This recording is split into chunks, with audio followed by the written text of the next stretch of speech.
बात करते हैं, एटीट्यूड बहुत इंपॉर्टेंट चीज है। मीन्स होता है नजरिया, कि अगर हम आईएमसी बिजनेस को ज्वाइन करते हैं, क्योंकि हम सभी के सामने बहुत सारे ऐसे लोग पड़े हैं जो आए तो बड़े हाव भाव से, बड़ी बड़ी बातें करके, बड़ी बड़ी प्लानिंग करके, लेकिन पता चलता है कि उनका जो नजरिया है वो कुछ दिनों तक तो सही रहा, लेकिन बाद में कुछ लोग ऐसे भी मिलते हैं जो पहले ही उनका नजरिया, जब हम आप फील्ड में मिलते हैं, अपने आईएमसी बिजनेस को बताते हैं, प्रोडक्ट को बताते हैं, प्लान को बताते हैं, तो वो 72 गिनाने लगते हैं सबसे पहले। अरे वो करके छोड़ दिया, वो फेल हो गया, वो भाग गया, वो अटक गया, वो लटक गया, वो चटक गया, वो फटक गया, वो भटक गया, इस तरह की तमाम सारी बातें। यानी कि उनका नजरिया हमारे सिस्टम के प्रति क्या होता है, निगेटिव होता है। एटीट्यूड क्या होता है, निगेटिव होता है। ये बिजनेस फंसने फंसाने का धंधा है, ये जोड़ने का धंधा है, ये हमसे नहीं होगा, ये ऐसा है वैसा है, इस तरह की बातें, इस तरह के ऑब्जेक्शन फील्ड में हम सभी लोगों को मिलता है। लेकिन ये क्या होता है, एटीट्यूड की वजह से। जबकि अगर हमको आपको सफल होना है तो अपने एटीट्यूड को निगेटिव ना करके, हमारा एटीट्यूड अगर ऑलवेज बी पॉजिटिव एटीट्यूड, यानी कि हमारा जो नजरिया है, अगर हम हमेशा सकारात्मक रहेंगे अपने काम के प्रति, अपने बिजनेस को लेकर के, अगर सकारात्मकता हमारे अंदर होगी तो हम कभी फेल नहीं होंगे। क्योंकि सकारात्मकता हमारे अंदर के जो भाव होते हैं, अगर उसमें सकारात्मकता रहेगी तो छोटी छोटी बीमारियां, जैसे आपके अंदर अगर सकारात्मक आप हैं, कई लोगों को आप ऐसे देखे होंगे जो हमेशा जो है हमेशा पॉजिटिव बात करते हैं, जहां रहेंगे वहीं, तो उनका ऑरा होता है ना, उनका एटमॉस्फेयर की अगर बात करूं, ऑरा होता है, जहां वो जाते हैं तो एक निगेटिव आदमी भी पॉजिटिव होता है। कई बार आप सुने होंगे, देखे होंगे, तमाम सारे ऐसे लीडर हैं जिन्हें मिलने के बाद लगता है कि यार अरे मजा आ गया, ये जहां रहते हैं वहां एकदम सकारात्मक माहौल बना रहता है। तो कुछ लोग, क्योंकि वो क्या करते हैं, वो समस्या में समाधान ढूंढते हैं, और बहुत सारे लोग समाधान में ही समस्या ढूंढते हैं। तो सकारात्मक नजरिया का मतलब ये हो गया कि आप जहां भी हो, समस्या में अगर समाधान ढूंढने की आपकी क्षमता है, आपका सोच है, तो इसे बोला जाता है पॉजिटिव एटीट्यूड, यानी कि सकारात्मक नजरिया। तो हमें अपने बिजनेस के प्रति, अपने टीम के प्रति, अपने लाइफ लाइन के प्रति, अपने अपलाइन के प्रति हमें पॉजिटिव नजरिया रखना होगा, क्योंकि नजरिए पे सारे निर्भर करते हैं। पॉजिटिव और नेगेटिव नजरिया का अगर मैं एक खेल बता दूं, तो मार्केट में हम सभी लोगों को मिलते होंगे दो तरह के। अब सोचिए किसका पॉजिटिव नजरिया, किसका नेगेटिव नजरिया है। पॉजिटिव नजरिया, जैसे आपके सामने अगर गिलास में आधा पानी करके कहीं रख दिया जाए और वहां 10, 20, 50 लोगों से पूछा जाए, तो कोई कहेगा आधा गिलास खाली है और कोई कहेगा आधा गिलास भरा है। सच तो दोनों है। कई बार होता क्या है कि हम निगेटिव तो होते हैं, नजरिया हमारा नकारात्मक होता है, लेकिन हम सीना ठोकते हैं, हमको अंदर से मानने को तैयार ही नहीं होते हैं कि हम गलत हैं। ये सही है कि गलत नहीं है। जैसे गिलास को अगर आधा भर के रख दिया जाए कहीं और पूछा जाए, तो आप अगर कह रहे हैं आधा गिलास खाली है तो भी सही, आधा गिलास भरा है तो भी सही, लेकिन एटीट्यूड, जो नजरिया आपका है, अगर आप भरे के प्रति देखते हैं तो आपका पॉजिटिव नजरिया माना जाएगा। खाली बताते हैं तो यहाँ निगेटिव नजरिया है। तो यही सेम चीज, अगर हमारा नजरिया हमारे बिजनेस के प्रति पॉजिटिव, अगर हम सकारात्मक रहेंगे तो हमें हर समस्या में समाधान ढूंढ करके लाएंगे। दूसरी एग्जांपल में बताऊं, एक मक्खी होता है, एक होता है मधुमक्खी।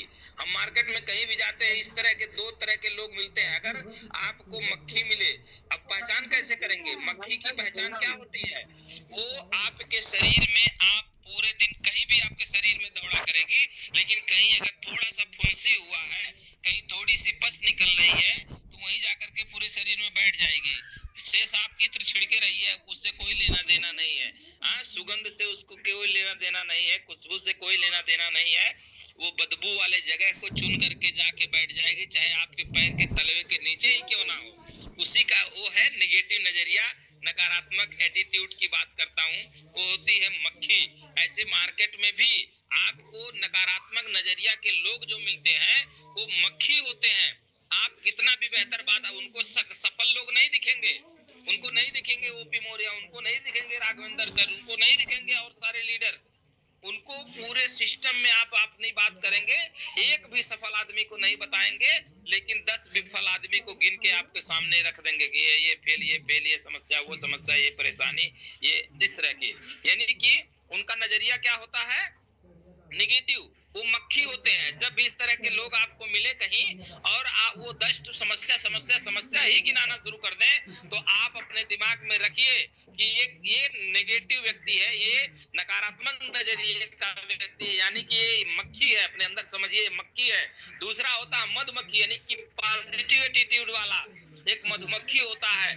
शारीरिक बनावट देखने में सेम लगता है, लंबाई चौड़ाई सेम दिखता है, लेकिन एक मधुमक्खी हमेशा जाकर के खुशबू और सुगंध को तलाशता है और सुगंध ही बैठता है और खुशबू से ला करके दुनिया को एक स्वादिष्ट, एक अमृत देने का काम करता है। जिस अमृत का जो है, जिसको हम जो है मधु के नाम से जानते हैं। इतना शानदार चीज है। तो एक साइज, लंबाई चौड़ाई तो सेम होती है, पंख दोनों के होते हैं, छोटे दोनों होते हैं उड़ते, लेकिन यही अंतर है। ऐसे मार्केट में भी हमें मक्खी और मधुमक्खी मिलेंगे, यानी कि एटीट्यूड वाले, पॉजिटिव एटीट्यूड और नेगेटिव एटीट्यूड के लोग मिलेंगे। सफलता हमेशा उसी को मिलती है जो पॉजिटिव एटीट्यूड को हमेशा रखता है। नेक्स्ट, अब बी पे बात आते हैं। बी फॉर होता है बिलीव, यानी विश्वास। अब विश्वास हमेशा पैदा होता है कहाँ से, ज्ञान से। आज जो भी लीडर्स लगातार पूरे मनोयोग के साथ सिस्टम का हिस्सा बने हुए हैं, उठ रहे हैं, गिर रहे हैं, कई बार ठोकरें खा रहे हैं, बावजूद पूरे विश्वास के साथ अगर आईएमसी में टिके हुए हैं, कम पैसा आ रहा है, ज्यादा पैसा आ रहा है, लोग मना कर रहे हैं, ना कर रहे हैं, बावजूद टिके हुए हैं, तो उनके पास ज्ञान है डायरेक्ट सेलिंग की ताकत का, डायरेक्ट सेलिंग के भविष्य का, इसलिए उनके अंदर विश्वास जबरदस्त भरा पड़ा है। कोई उनको डिगा नहीं सकता, कोई उनको उनके रास्ते का बाधा नहीं बन सकता। हजार समस्याओं का सामना करके, सीना चीर करके वो आगे बढ़ने का काम करते हैं, जो बिलीव सिस्टम होता है। तो एबीसीडी में हमारा पहला क्या हो गया, एटीट्यूड। दूसरा क्या हो गया, बी फॉर बिलीव। सी तीसरा आता है दोस्त, बहुत इंपॉर्टेंट हमारे बिजनेस में हमें सफल बनाने के लिए है, या समाज में जहां भी हम अपनी पहचान बनाते हैं वहां सक्सेस बनाने के लिए बी फॉर होता है बिलीव। सी फॉर होता है कमिटमेंट या कम्युनिकेशन। दोनों कमिटमेंट यानी कि खुद के, एक होता है वादा, वादा मतलब प्रॉमिस बोलते हैं इसे, अंग्रेजी में बोलते हैं वादा को बोलते हैं प्रॉमिस।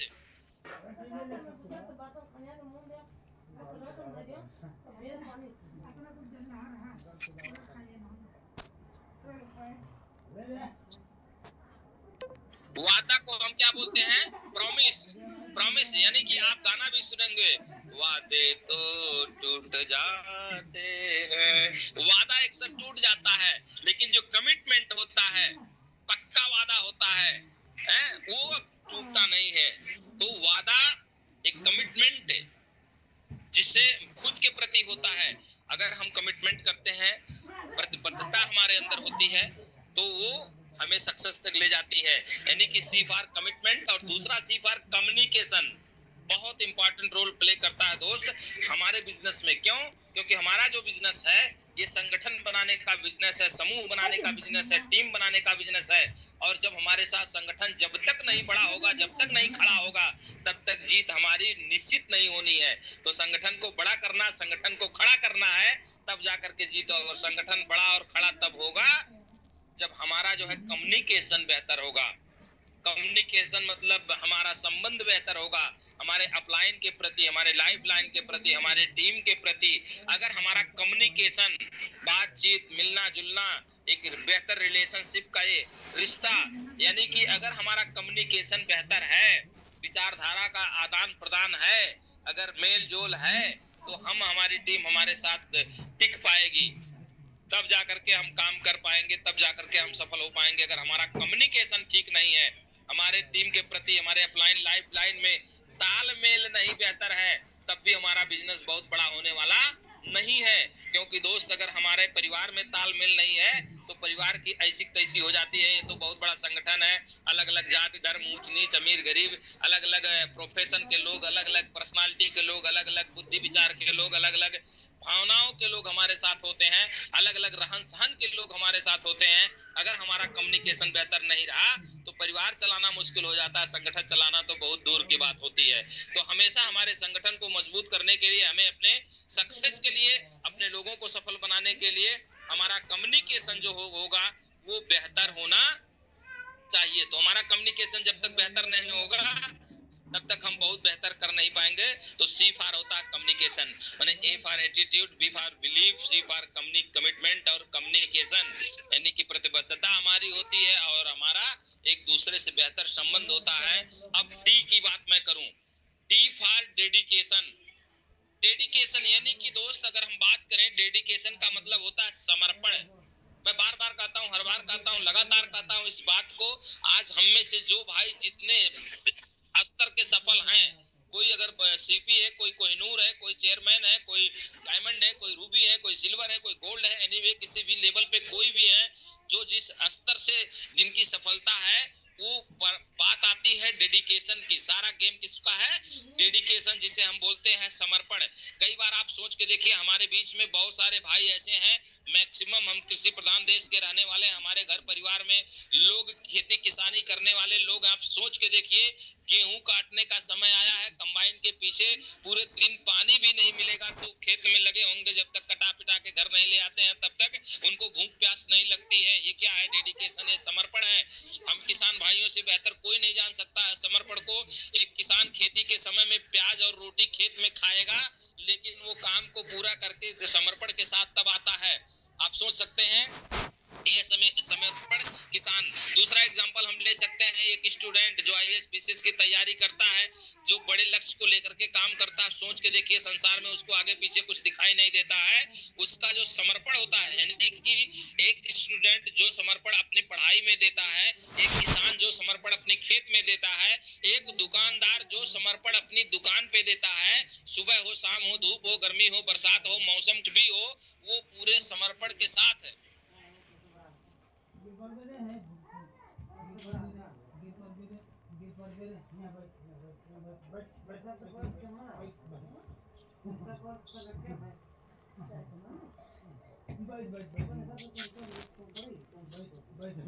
एक फोन आ गया था, हमने सोचा बता दे, नहीं तो जब तक नहीं बताएंगे तब तक वो बार बार करेंगे हैं। तो कहने का मतलब दोस्त, हम कर रहे थे समर्पण पे, और समर्पण जब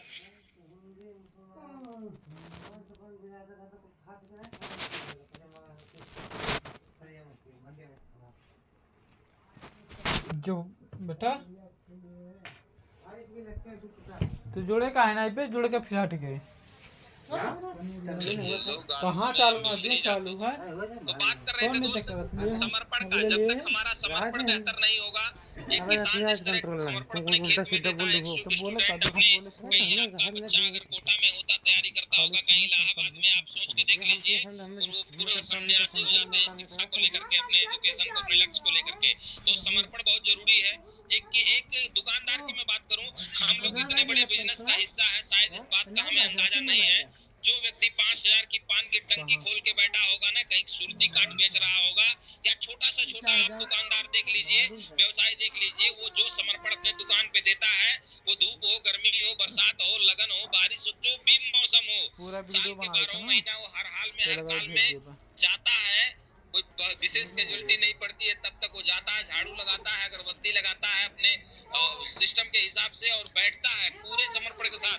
पूरे दिन एक ग्राहक नहीं आया, फिर भी वो अगले दिन दुकान खोलता है। कल भी नहीं ग्राहक आया तो अगले दिन खोलता है, कल भी नहीं आया तो अगले दिन खोलता है। उसके अंदर एक समर्पण और आशा विश्वास होती है, क्योंकि जिनका लगता है धन उन्हीं का लगता है मन। तो कहने का मतलब ये है कि उनके अंदर एक बेहतर समर्पण होता है, तब जा करके। तो डी फॉर डेडिकेशन, तो एक स्कूल विद्यार्थी की तरह, एक किसान की तरह, एक जो है दुकानदार की तरह, अगर हम समर्पण देंगे अपने काम में तो सफलता हमें जरूर मिलेगी, सफलता तक हम जरूर पहुंचेंगे। तो ए बी सी और D for dedication. E for education, उसके बाद 5वां अक्षर आता है ई। अगर दोस्त हम एजुकेशन नहीं लेंगे, सीखेंगे नहीं, लर्निंग नहीं करेंगे, क्योंकि शिक्षा बहुत जरूरी है। शिक्षा का मतलब देखिए, दोनों दो चीज, शिक्षा कोई जरूरी नहीं कि आप लिखना पढ़ना जान जाए वही शिक्षा है, नहीं। शिक्षा मतलब लर्निंग, सीखने वाला व्यक्ति। जो व्यक्ति स्कूल का कभी मूवी नहीं देखा है, आज उनकी लिखी किताबें भी लोग पढ़ते हैं। आज पढ़े ना कबीरदास को, मस्त कागज छुइयो नहीं, कलम गयो नहीं हाथ, कभी कॉपी किताब कलम नहीं छुए, फिर भी आज कबीर की जो दोहे को लोग पढ़ते हैं। ऐसे तमाम सारे लोग हैं जो कभी कुछ भी नहीं, स्कूल एक दिन भी स्कूल का मुंह भी नहीं देखे, आज उनकी विचार को लोग लोग मनन करते हैं, विचारों को जानते हैं। तो कहने का मतलब शिक्षा, मेरे कहने का मतलब है एजुकेशन। आप बाहर में डॉक्टर है, बाहर में टीचर है, बाहर में वकील है, बाहर में इंजीनियर है, बाहर में अपने दुनिया के मास्टर हैं, क्योंकि कई लोग हमारे आपके साथ बिजनेस में आते हैं ना, और वो अपने चीजों में मास्टर होते हैं, नो डाउट, उनका जो विषय होता है वो अपने विषय में मास्टर होते हैं, लेकिन हमारे बिजनेस में, डायरेक्ट सेलिंग में भी उनको कोई अंदाजा नहीं है। तो यहाँ की सिस्टम को, यहाँ के एजुकेशन को तो लेना ही पड़ेगा।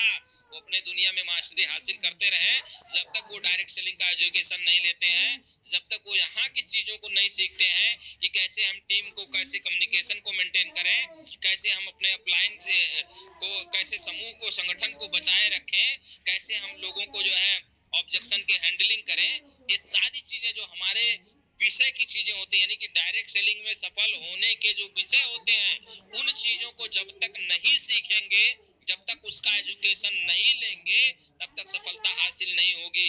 कई बार होता है हमारे आप जैसे तमाम लोगों को एक कंफ्यूजन हो जाता है, हम सुपर बन गए, सिल्वर बन गए, गोल्ड बन गए, रूबी बन गए, डायमंड बन गए, चेयरमैन बन गए, अब साला मैं तो साहब बन गया, लगता है कि मुझे सब आता है, मैं क्यों मीटिंग में जाऊं, मैं क्यों ट्रेनिंग अटेंड करूं, मैं क्यों क्लाइंट की बात मानूं, मैं क्यों कहीं जाऊं। तो दोस्त, हम सभी की बात है, super, silver, gold, Ruby, diamond, chairman किसी भी लेवल पे हो जाए, सीखना जीवन पर चलने वाली प्रक्रिया है। क्योंकि डायरेक्ट सेलिंग में ऐसे ऐसे जो लोग हैं आपके भारत में, जो 30 साल से 25 साल से काम कर रहे हैं, जिनकी महीने की इनकम करोड़ों रुपया है, क्या हमारी आपकी करोड़ों है?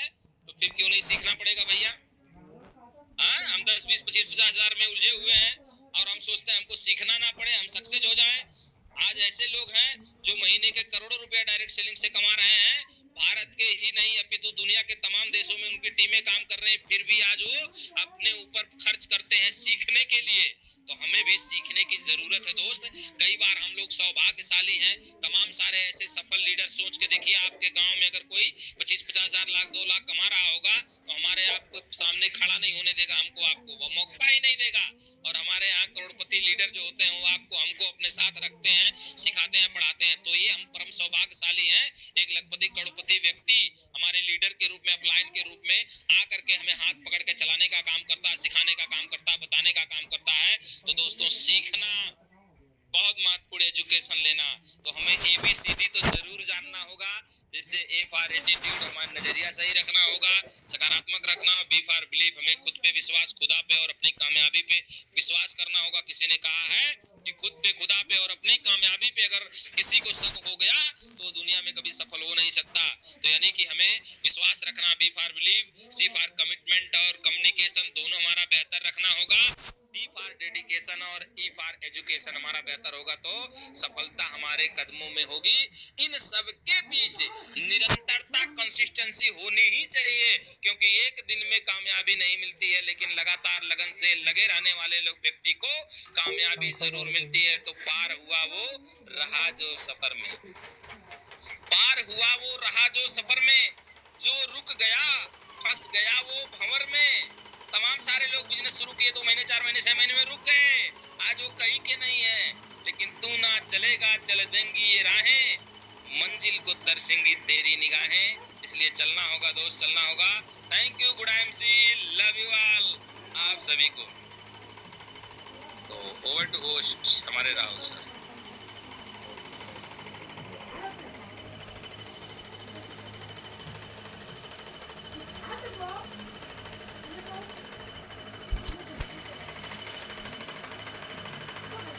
सर आवाज जा रही है राहुल सर को?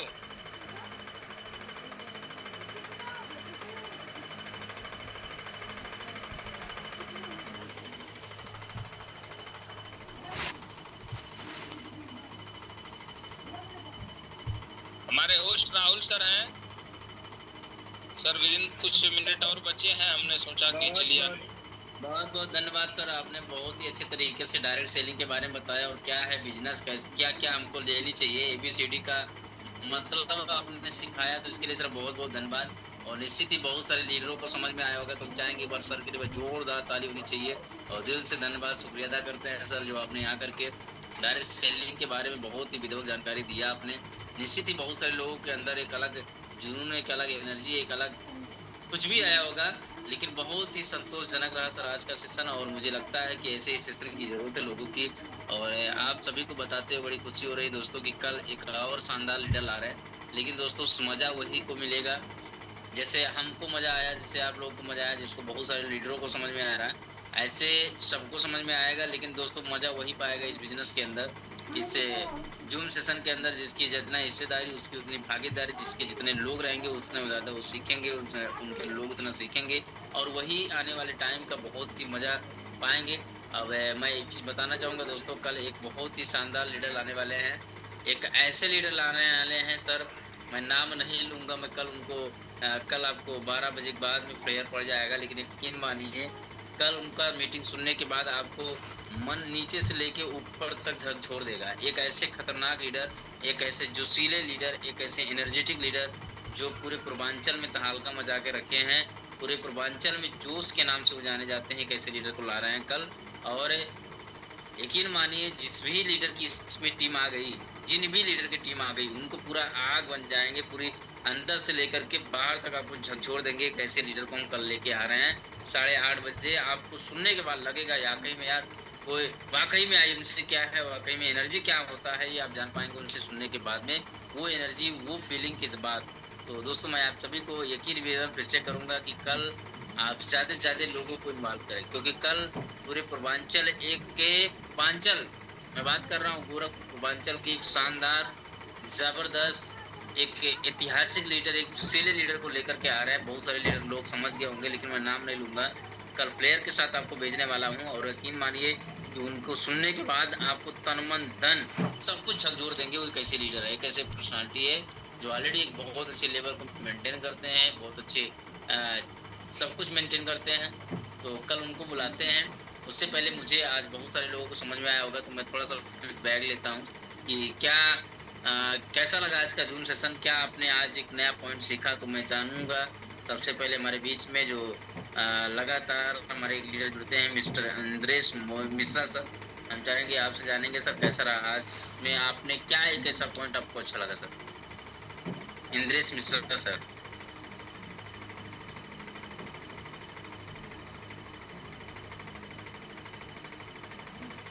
चलिए उपस्थित नहीं है। ध्यान दें दोस्तों कि हम वीडियो ना देखें चलेगा, लेकिन कम से कम सुनना हमारी ज़रूरी है। तो आइए हम हमारे बीच में एक ज़बरदस्त लीडर हैं जिनका नाम है मैं नाम चलिए हमारे बीच में रीमा जी हैं। मैं आपसे जानना चाहूँगा कि आज का मीटिंग में क्या पॉइंट आपको समझ में आया? कैसा लगा आपको रीमा देवी जी? अपने आप को अनम्यूट करें और बताएँ क्या आपको अच्छा लगा?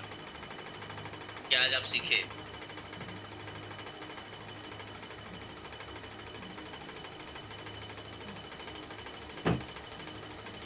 चलिए हमारे बीच में और बहुत सारे लीडर हैं। सालिक राम जी करके हैं।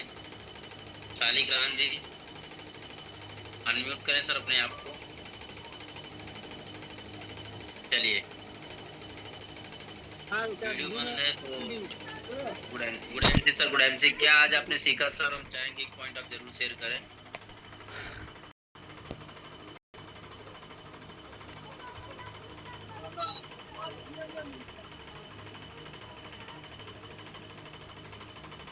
कुछ आपने सीखा सर आज? आज कैसा लगा मीटिंग आपको?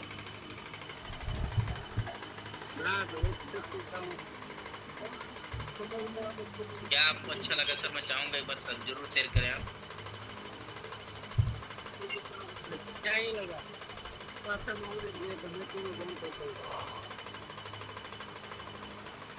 हमारे बीच में सोनी पांडे जी हैं, कुछ बोलना चाह रहे हैं। हम चाहेंगे आपसे, अपने आप को अनम्यूट करें, बताएं आपको क्या अच्छा लगा आज, क्या आपने सीखा आज?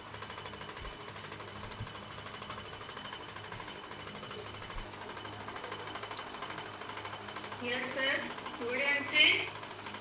Good MC. मुझे यही अच्छा लगा कि इस पे लगातार काम करना चाहिए। इसको बहुत लोग होते हैं बीच बीच में कहते ये नहीं हुआ, वो नहीं हुआ, मेरा जो बताए हैं सर जैसे मेरा ये अच्छा नहीं गया। जब आप प्रयास करेंगे तभी आपको सफलता मिलेगी, और इसमें आप लगातार काम करेंगे तभी आपको आगे होगी। रहेगी। और इस न्यूट्रिशन को लेते रहना चाहिए सबको। और जब से मैं ले रही हूँ